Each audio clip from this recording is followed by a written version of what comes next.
Hi everyone, summer వచ్చేసింది కదా, వడియాలు మొదలు పెడేద్దాం. మరి బూడిద గుమ్మడికాయ వడియాలు పెట్టుకుంటున్నాను ఫ్రెండ్స్. ఈ విధంగా సన్నగా అయితే కట్ చేసుకోవాలి. బూడిద గుమ్మడికాయని ఫస్ట్ పగలగొట్టిన తర్వాత కోసుకోవాలి.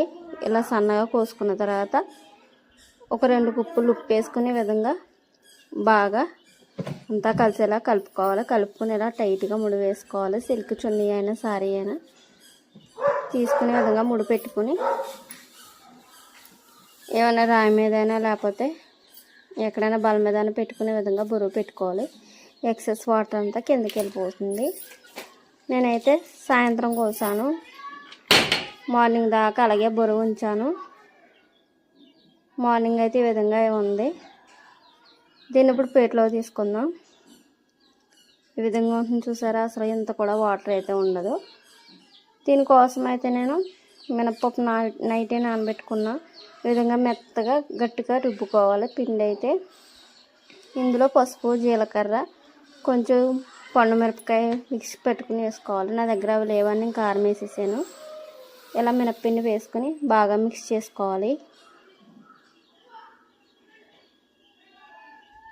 ఈ మిశ్రమం అయిపోయింది కదా, ఇప్పుడు పొట్టు మిశ్రమం కూడా ఇలాగే మనం మినపప్పు కడిగిన తర్వాత వచ్చేది ఆ పొట్టుతోనే కూడా వడియాలు పెట్టుకోవచ్చు.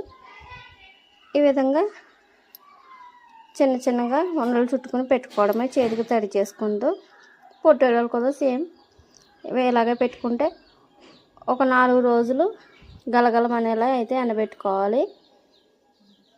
ఈ విధంగా ఎండిన తర్వాత చూసారా, ఈరోజు అయితే నేను పప్పు టమాటా అయితే వండుకున్నాను. అందులోకి అయితే వేయించుకుందామని తీసుకుంటున్నాను. వడియాలు అయితే ఇలా బ్రౌన్ కలర్ వచ్చేదాకా వేయించుకోవాలి.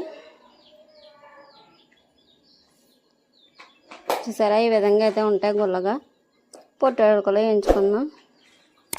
సో అంతే ఫ్రెండ్స్, మన వీడియో మీకు ఎలా అనిపిస్తుందో కామెంట్ చేయండి ఫ్రెండ్స్. ఇలాంటి వీడియోస్ కోసం మన ఛానల్ సబ్స్క్రైబ్ చేయండి. Thank you for watching. Bye.